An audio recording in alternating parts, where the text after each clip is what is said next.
And there wasn't a whole lot of teaching going on. You just kind of had to keep your nice sharp mouth shut and your eyes open, take it all in. Welcome to the Eternal Fishing Podcast. My name is Kyle, and I'm a pastor, and this is the podcast where a passion for fishing meets timeless biblical principles. Here we cast our lines into both the waters and into the Word.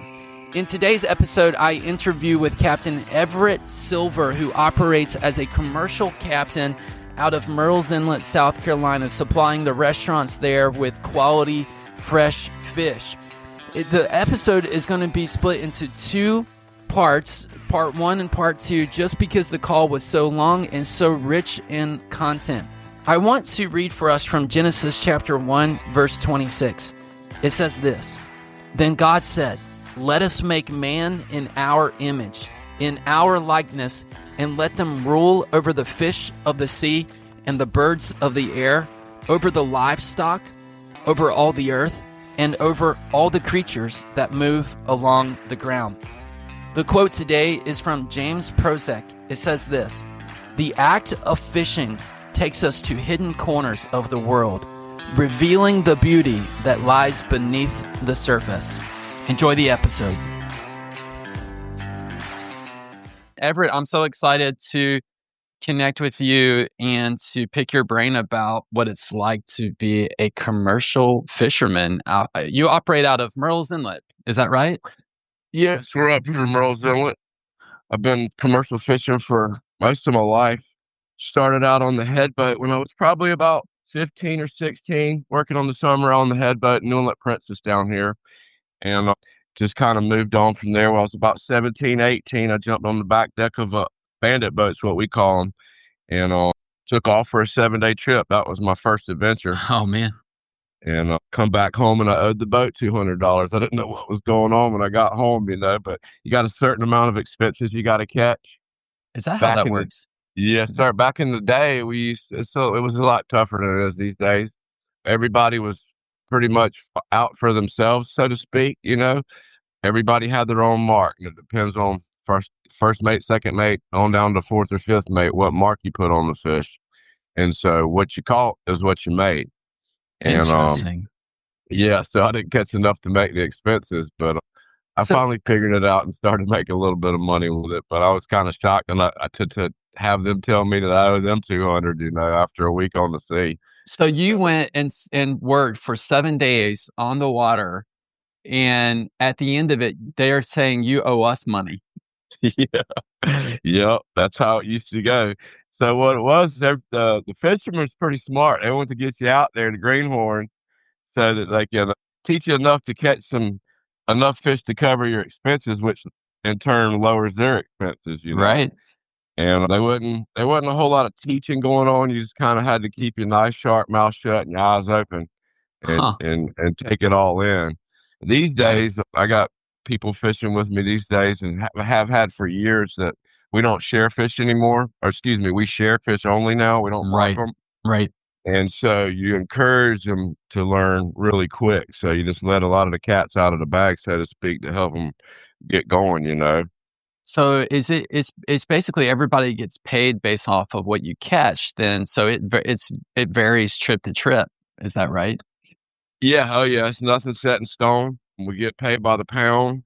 And Okay. if you come back without enough pounds, it takes us probably, I don't know, $1,500 on a real expensive trip, $2,000 to cover our expenses, ice bait, fuel, and groceries. Wow. And, what's a good day in terms of what you bring in? a good day is probably 300 to 400 pounds these days. Okay. And it wasn't a whole lot more back in the day, but some days I used to fish before all these regulations and stuff we're going through now, and I'm all for certain things being protected and certain things don't need protecting. It's hard to tell scientists and data keepers how what's really going on out there. They're not out there fishing. They might drag a camera down the breaks and stuff and see what's going on here and there. Right. But day in and day out, we're out there and we're seeing what's happening over and over again. But since the regulations, the Vermilion snappers have definitely made a comeback. since the snapper regulations, the red snappers definitely made a great comeback. And they just took last year, they just took East Coast commercial quota was like 350,000 pounds, somewhere around there. And they decided they were going to cut that in half last year, year before last, and went to 170,000 pounds. And they just came up with the date when they enacted that year. I think it was around October or something like that. And so they said next year, starting in May, you'll be able to keep only 300 pounds per trip versus 1,000, what we've always been used to. And then on top of that, you got 171,000 pounds of quota instead of 350,000. And on top of that, it says when they enacted it, we had already went over that 171,000 by like 60 or 70,000 pounds. So they took that off the 171,000 pounds from the beginning of the year, and it was like 100,000 pounds. And so we're used to the groupers being closed from January through May. They've been doing that for quite some time now, and for spawning purposes and things like that. And they open up May 1st, and usually the quota will last. That 350,000 pounds would have lasted till Christmas or around in there, Mm-hmm. And that 2 years ago, and they made this change. It lasted 2 months, and we were just no more grouper, and it's like, wow.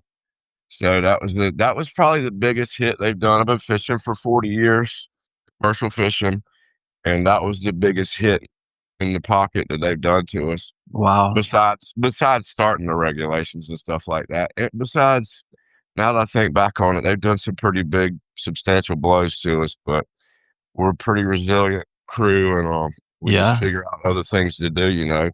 I've had to I do a little bit of different stuff just to keep the monotony down, and because you have to be versatile to keep up with all these regulations and stuff. When one thing closes, you got to go do another thing. So we do some deep water stuff out there. The outlawed longlining boats or longlining permits. Didn't outlaw them.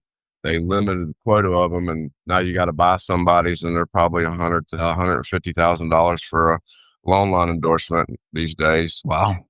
So they're your snowy groupers, gray tiles, yellow edge groupers, and golden tiles out there is what they're targeting.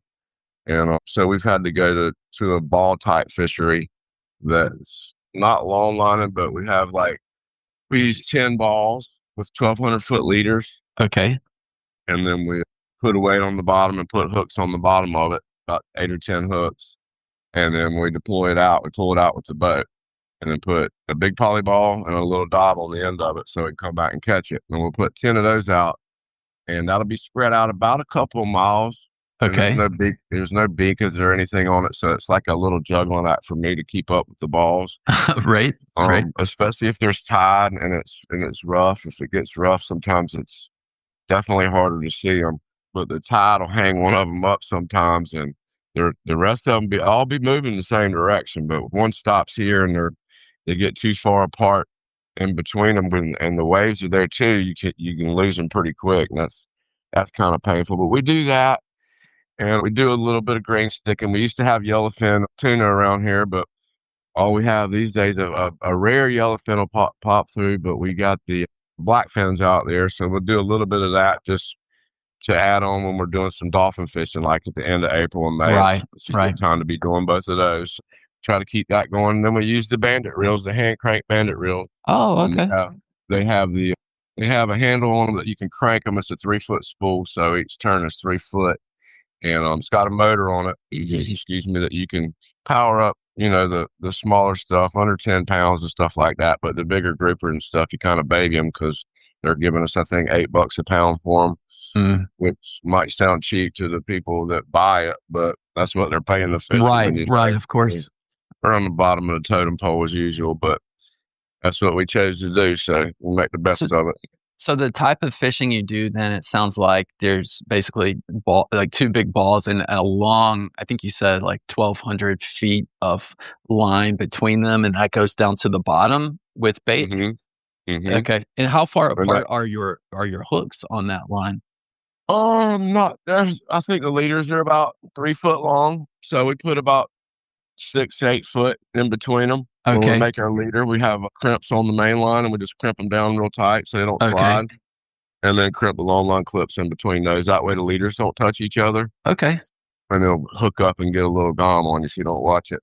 And what kind of crew do you have to man, putting that out? I'm sure you have to bait all the hooks and It's a lot of work. Yeah, I usually run for a long time. I was doing a 2-man crew, and then he brought one of his friends on board, and we showed him the ropes out there, and he's come a long ways. He's getting good. Not good, but he's getting better at it. So I would say I'm on a 2.5-man crew right now. You know what I Okay. mean? Yep. But Okay. it's comfortable with 3 people because I run the boat and run the reel that pulls it up. It's like a reel they use for tuna fishing. It's got a 1.5 horsepower motor on it and a big old 3-foot spool on it and about 10 inches wide. So it'll hold about 2 miles of mono on it.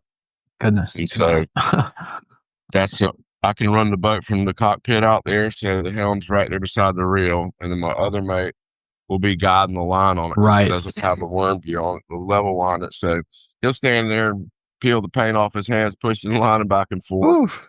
And then he'll pop the hooks and fish off and throw them to the box when we get it to the top. Okay. And the other kid starts gutting fish, and that mate will start baiting up all the hooks. And by that time, I've hooked up to the next one, and it's just rotation. It's robot just doing it. It's like assembly line, so you can teach people that haven't fished that much. It's just, here, you're going to gut, show them how to gut, of course, but you're going to do this, and you're going to bait hooks, and you're going to keep your knife sharp and your mouth shut. There you go. We have a good time. Well, I'm not hardcore out there at all. I'm just joking around. I'm pretty easy to get along with. Sure. Definitely worked for some hardcore dudes out there when I was growing up. What kind of bait are you using? Deep water fish are pretty hungry fish out there. They like just about anything you can put down there. Okay. We bring squid, Boston mackerel, and we cut up sharks, these little spiny dog sharks. Okay. Is the only one that we could cut up for bait. We can't touch any other fish out there. That started, I'm not sure when that law started, but they won't let us cut up anything that we catch out there to use for bait, which was another way to help cut our expenses off for the trip. Right. So that kind of stuck pretty hard, and it's of course the fish that are swimming around, the things that are used to, like a barracuda cutting one of the beeliners in half or something that falls down there. They're just used to eating that stuff, so they're more apt to take the bait, Yep. But it seems like they just don't want us out there fishing, if you ask me. I don't know. I mean, I'm all for a lot of protections and stuff, but they've got these snapper overprotected, and certain types of groups, say your scamp groupers. This year's been a decent year for scamp from what I've been seeing, but last year really sucked, and the year before that was kind of off. But it's like there's no, they need some help more than the gag groupers. I do a little bit of diving. I haven't dove in a couple years, but 2 years ago we had a professional diver up from Florida, and me and him would take turns going down, and so we could get more dives in. Wouldn't dive together, so you dive by yourself. You take your line bag down there, hold spear gun, and we're looking for hogfish, scamps, and gags, and a lobster or two here and there. And you see more gags on these inshore reefs and stuff like that, and you would see scamps. It was like, it's crazy being down here and looking at it. I know my hooks are telling me that that's the way it is, but when you see it, you're like, It's like the regulations. But when you overprotect certain things, so like I told you, they cut the grouper season back to 171. So that 2 years ago, it only lasted 2 months. So that turned everybody on to having to go catch something else to cover that $1,000 void that we're used to the year before that. That's $8,000 is what we're talking that they took away from our stock by doing that. And that's just giant. If you got your limit, your 1,000-pound limit. Right. Of course, your potential. So that was a big blow. And so we go target other things, and the scamps that I told you are kind of skinny out there right now. Anyway, they're on the list. Red groupers we don't hardly see anymore. We used to catch a lot more off of like Wrightsville Beach and stuff like that up there. But we hardly see them anymore. But I think part of the reason was we had to go target the beeliners there a little bit more than we were. And I don't know if it's not the snapper eating the juveniles, because all the juvenile fish start off on shore. And Uh, the snapper will eat you out of house and home. That's the first. If you drop a bait down there, snapper's down there, that's going to be the first thing that jumps on the bait. okay.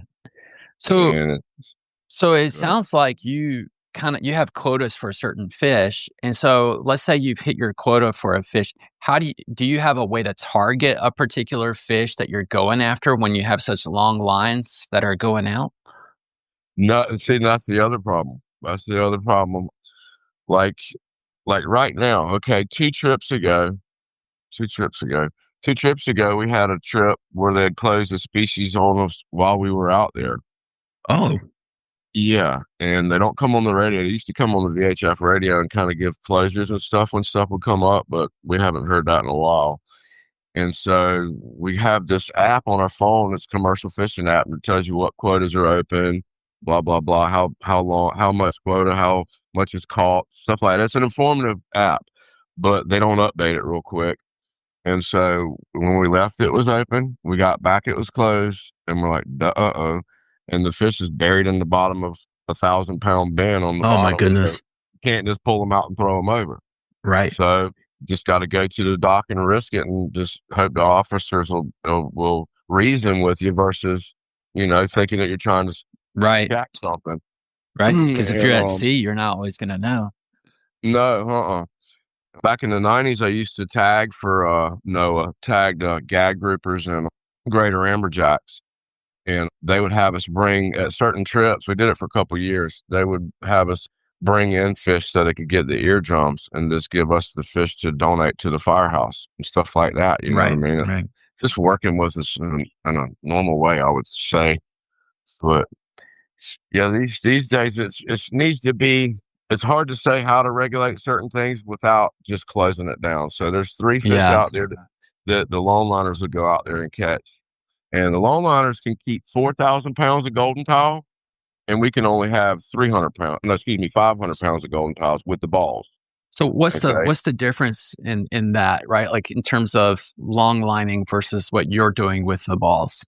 Okay, so the long line is just one continuous long line of cable, and it'll probably be, I don't know how, I haven't done it in so long. I would say they would use around 3, 4, 5 miles maybe. Last time I long line, the boat I run now caught fire about 6 years ago. Okay. That was sketchy. It was in the creek, thank goodness. We were taking a barrel at sea to the jetties, and a wire grounded out in the engine room and caught straight Oh on my fire. goodness. It was crazy, man. Glad you weren't on the boat. No, we were on the boat. We were driving out the creek. Oh. Me and I didn't bring my mate because it was one of my bosses. It was his grandmother. So I had his aunts and uncles on the boat, and they were all from India, sweetest people you want to meet, and had one little kid. And the boat's a nice boat, has air conditioning inside. So I had the ladies inside until we rode out to the jetties, and the older gentleman come up top with me, and we're just hanging out talking. Little old ladies come out, and they're like, "Can we come up top?" I'm like, "Sure, come on. Take your time getting up here." And it seemed like it took forever for them to get all up there. And they get up there, and they're like, "Oh, yes, this is much better. Is it always that smoky inside?" I said, "Oh, Lord." I jumped downstairs, and the vent started boiling out, and port engine shut off. I'm like, whoa. So there was the marina, Marlin Clay Marina, just right around the corner, and got them in there and got them off the boat. And that was about 30 minutes. We were just pumping in fire extinguishers in there. They were bringing them down from condos and stuff. It was about 15 minutes till the fire department got there. Wow. And got it put out, but it was over a year's worth of damage. Had to pull the main engines out and generator and everything, and it was a do. Oh my goodness. So I went off to Madeira Beach down there and ran a longline boat a couple of trips. And you want to talk about some messed up regulations? I'm crying about our regulations over here. So went down there. I've never fished in the Gulf. I fished in South America. Matter of fact, that's how I got the job. One of the guy that owns the fish house I was fishing at in Madeira Beach had showed me a lot of stuff when I was longlining for him in San Andreas, Colombia, back in the early '90s. And he's the man. He leases his fish house out to Safeway grocery store and has a couple longline boats. And he just give me some places to go do the longlining. And next thing I know, we were out there for 18 days. Oh my goodness. Yeah. And they're used to that down there. They stay out there a while. Unless Safeway grocery store runs out of fish and they'll call a boat in. They'll just make you come home no matter what you got on the boat. Oh, I'm like, really? What in the world? Never heard of that one. so they operate for the Safeways or for a particular grocery store. Safeway. Yep. They leased the fish house from my buddy, and so they got good quality controls and all that stuff down there. So what happened was we were out there for 18 days, me and two other fellas, and I've had 6,000 pounds of grouper and snapper, and it was like $32,500 stock. After it was all said and done with expenses and the IFQ quota, they give me a check for $6,000 for me and my crew to split up after 18 days on the ocean. And I was like, what the heck? So that's the IFQs of individual fish quotas that they did in the Gulf from Key West over to Texas. And it started off when they did it, they just did a 5-year catch history and went back 5 years on people's quota catch history, and they give them a certain amount of quota based on that catch history. Right. So it sounded pretty shady to me how it got going on. I've heard certain things that I don't know for a fact, so I ain't gonna say it. But next thing you know, there's 75 people owns all the fish in the Gulf from Texas to Key West. And if you go catch grouper or snapper, you're gonna pay them a portion of your proceeds to go do that. And you got to set it up before you leave the dock to buy that quota, or you can't leave the dock. And it's like, they told me I caught too many snappers, so we can't keep snapper up here. I mean, when they opened up the little limit they give us for maybe a month or something like that. So we weren't throwing them back because we could keep them. We knew it was up there on what you had to pay these people to own the fish. Right. So I was like, we ain't throwing them back, put them in the hole. Anyway, we got back in the snapper. They were giving us like, I don't remember exactly, $6.15 a pound, whole fish gutted. And the people that owned the fish took $4 of it and give us the rest. And I was like, whoa. So the grouper aren't as bad. I think you pay 95 cents to $1 out of whatever they're paying for grouper. It's on up there too, probably $7, $8 or something. Interesting. But it's just a racket, man. It's crazy. So how long are you out at sea when you go? Over here, we're probably a 5 to 7 day thing. Okay. And what summer melts our ice out a lot more, kind of cuts our trip short. But the wintertime, the fishing's slower, the quotas are caught up, things are, you can't keep as many different varieties of fish out there. So we got to flump around out there and spend a lot of time trying to catch what we can keep, What's it like, Everett, to be out there for that long? And how often are you going? Is it like you rotate every week or how often are you going do out? it. I've been doing it a long time and I'm kind of getting over it. I've been in that type of stuff. I've done a lot of different types of fishing, don't get me wrong, but I've mostly stuck to the commercial fishing because I just don't like being bothered by people's attitudes and Sure. weird stuff they got on land, you know what I mean? Yep. I'm just kind of comfortable at it, but I just gotten used to it. It's hard. The hardest part is being away from the family, of course. Yeah. And it's something that I've always done. My family's always been used to me being gone, But when I was Right. really fishing on my own boat for about 10 years until they really kicked in some big regulations, and I would keep it busy, probably 20 trips a year, 8 to 10 day trips. Okay. That's a good portion of the year. Yeah, that's more than 50%. I was having at least 15 years of my life, night and day, just going on the ocean out of the 40. At least that was on the low end, if you figure. So that's just time away from the family that I hate. I can't get back, but that's what happened. How's that going for you now? You guys getting adjusted to it, or are the regulations kind of getting you back home more, or what? Nah, man. The regulations they're not helping. I mean, they're helping the fish. Don't get me wrong, but certain ways they're doing certain stuff in the deep water out there is one of my biggest gripes, and the snapper, because I really feel like that they could give us a little bit more every trip. Not more, just give us 75 pounds every trip just to keep them at bay so they don't start taking over other Oh, I see. ecosystems. You know what I mean? Could, That 75 pounds is $500 in the big picture of things, but that helps pay some of your fuel, right? whatever. You know what I mean? And it sounds like it Uh, helps control the snapper eating up all the other Well, bait fish, all the other fish that have potential. exactly. Well, when you go fishing and when they won't let you bring your bait out there, you got to buy your bait. The bait costs more than some of the fish that we catch. I forget what we're paying Huh. exactly for the cigar minnows in Boston, but the Boston that we just got this last trip say it's about $4 a pound for cigar minnows. That's what it is. Huh. And Okay. like this, I'm gonna give you an example of this last trip. We were looking for Boston mackerel. We are going to catch vermilion snapper, and we fillet the Boston mackerel out in small pieces and use it for cut bait. Nobody around had the good Boston mackerel that we use, so we found some down in McClellanville, and it was a jack mackerel of some sort. It was real thin skin. Once it thawed out, it was just a mushy type bait. But we had to give them $2 a pound for that rotten bait to get that, and $4 a pound for the cigar minnows. And you got to have tons of bait too. I mean, with what you're talking about Yeah, doing. you take a couple 100 pounds of bait, so your bait bill will be up there, you know.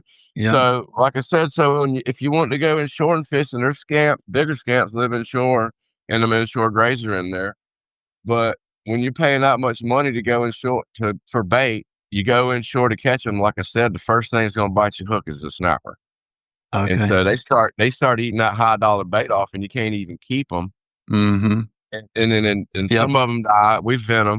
When I tag for the government, they show me how to vent them properly and all that. But it's like some of them will come up too fast or just whatever, Right. and their eyes bug out. Mostly in the deep water, but it'll Yep. happen in shallow water sometimes. Yep. So it's kind of frustrating that you can't afford to fish inshore a lot. Yep. And a lot of these guys do the live baiting, which works well, but it'll take a day to get your live bait sometimes. Yep. You know what I mean? And if you have a pump go out, you got to babysit the daggone minnows the whole time you're out there. And it's Right. let me down several times, so I don't even mess with it. I just use dead bait, live baits that we catch while we're out there, like the smaller vermilion snappers and Yeah. stuff like that sometimes. How far out are you going? And then what kind of territory are you covering once you're out there? We mostly fish from about, I would say, 40 to 80 miles out. Okay. On the inshore stuff, we'll fish all the way out to about, I don't know, 200 or 300 foot with the anchor and use the bandit reels. And we'll fish anywhere from a little south of Moorhead, North Carolina, almost down to Savannah with this boat here. It doesn't have but a 400-gallon tank. And so we don't run it with about 800 RPMs. We're just idling the boat basically, but so that we can stay out there longer. Right. And when we're in the deep water, we're out there about 60 to 75 miles out there. And we 550 to about 900 foot is usually what we cover catching the snowies and the gray tiles and the golden tiles. Okay. Okay. Well, I'm curious, you've got tons of time on the water. I mean, you've just been out there a lot. What's one of the craziest stories or something that's happened or a memorable event or something that stands out to you out of all of your time on the water? I'm going to go ahead and stop the call here. This is part 1 of 2. Listen to the next episode to hear how Captain Everett answers that question. And also, there's just tons of stories to come in the rest of the call. But the first part of the call has been so rich with information about how he has to deal with these commercial regulations and what it's like to be out on the water and the type of fishing he is doing. I'm reminded of the passage in Scripture, James 1, verses 2 through 3, when he writes this: "Consider it pure joy when you encounter various trials, knowing that the testing of your faith produces perseverance. And let your perseverance be mature and complete."